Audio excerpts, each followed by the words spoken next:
In 2016, Ahfad University for Women in the Sudanese capital celebrates its 50th anniversary. So this is a golden opportunity for me, Zainab Badawi, to tell you more about an institution which was established and is run by members of my family. At the turn of the last century, my great-grandfather, Babik al-Badri, was the pioneer of female education in the Sudan. At a time when it was unheard of to educate girls, my great-grandfather established the first school for girls in Sudan, and in the teeth of opposition, he persisted.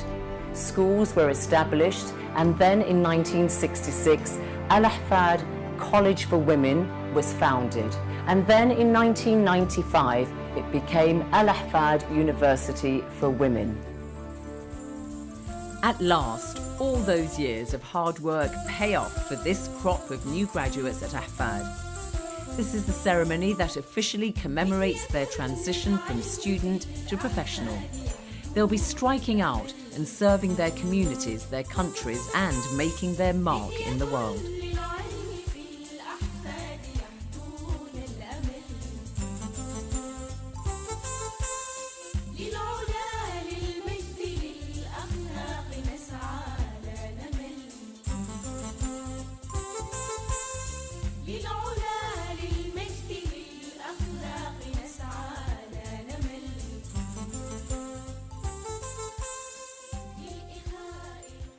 It is for us, once graduated, become change agents in our communities, within our families, in whatever career choice we choose.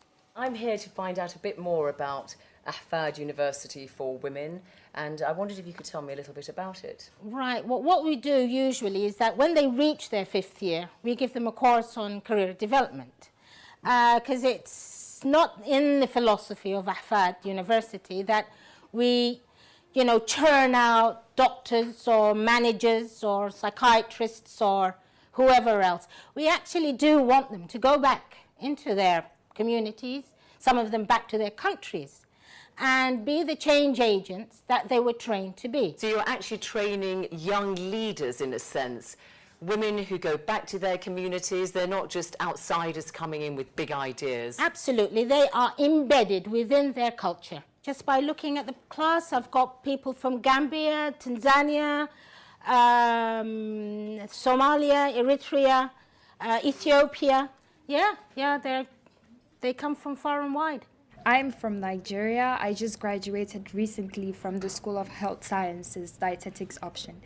My plan right now is to further my education, to further develop my knowledge and skills in the area of nutrition, then return back to my home country and work with the Ministry of Health to tackle issues relating to malnutrition.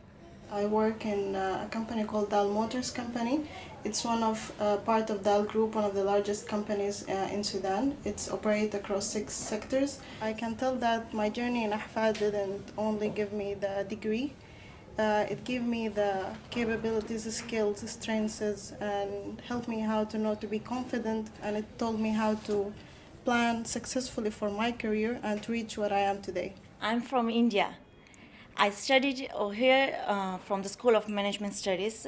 I just graduated this year. I got distinction with the 91%, and now I'm planning to search a good job over here, as my family is over here in Sudan, so I will be continuing in Sudan. So I'm just looking for a good job for me.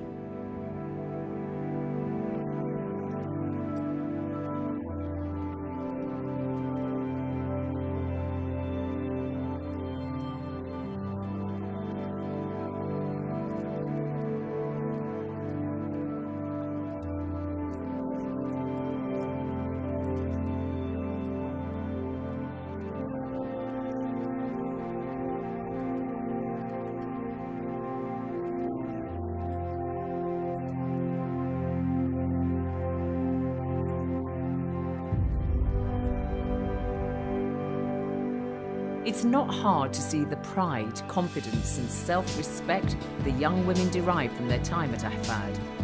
And at the epicenter of all that goes on at Ahfad is the university's president, my uncle Qasim Badri, who's held in great affection and regard by students and staff alike.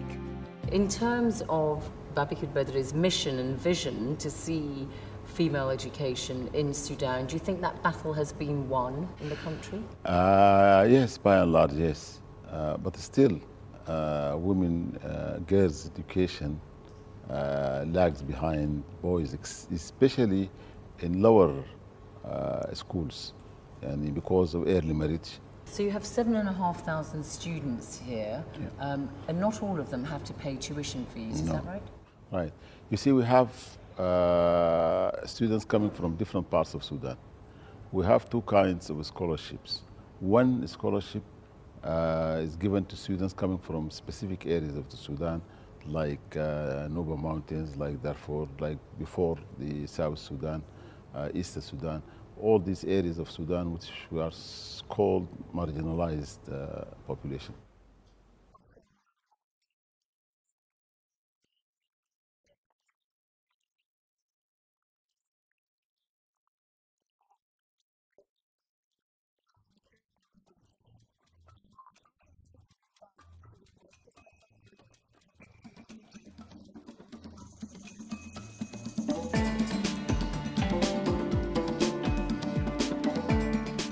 As well as taking majors in their chosen subjects, all students are given lessons in citizenship, in sexual and reproductive health rights.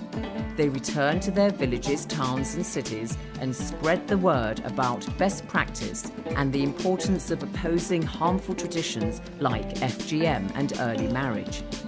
In this way, the young women are encouraged to use their education for the greater good. In 2016, Ahfad turns 50. But there's no middle-age complacency for this great institution. There are plans to establish a much-needed teaching hospital attached to the medical faculty, as Dr. Limya Mohammed Al-Hassan, head of the faculty, explains.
One of Sudan's top businessmen, Anis Hajjar, is leading the charge on raising the funding for this grand project. They brought me in from the bazaar to help on the business side. So you've got this combination of people who've spent their lives teaching in the academic field and so on, and they brought in a guy from the bazaar. We will be working together to make this thing sustainable. The question is sustainable. The ugly word is profitable, but we want it to be sustainable, and I foresee a mix of commercial, business, on strictly business terms, combination with corporate social responsibility, and a combination with philanthropy. It's a dynamic mix. But it's not a profit-making institution you want to establish. I use the word sustainability. We need to be here this time next year. We need to be able to buy spare parts. We need to buy, there is a continuing and probably increasing expense. I do not want to keep going back to the same donors and the goodwill people and saying, look, will you pay the rent? We need a leg up, as they say, and then we need to go together. So as I understand it, you're going to have some patients who are going to pay for their health care privately in order to fund the public provision. Just tell us a bit more how that's going to work. We will have a private wing where people who are able to pay for their service will pay. This will go towards the expenses and the normal running things, the salaries and everything else that goes with it. You've actually commissioned a feasibility study. How did you go about doing that?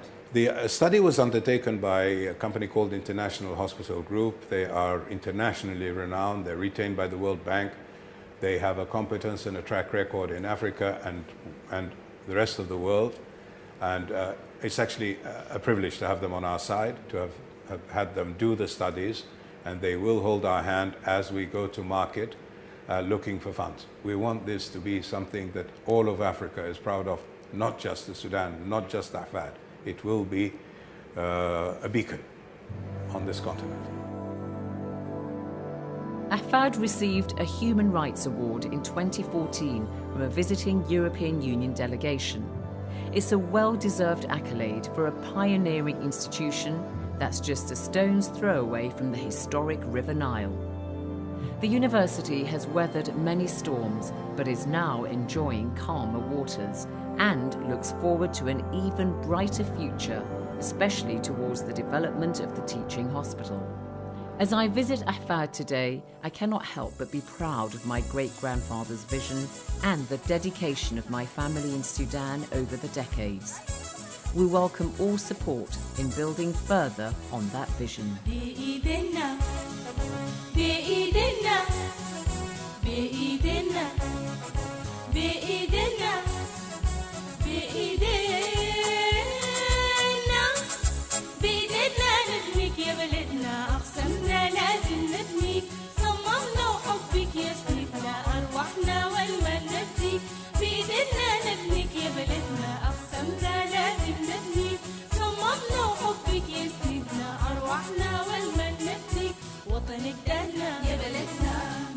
ولادنا يا بلدنا في كم جدنا يا بلدنا نفخر بيه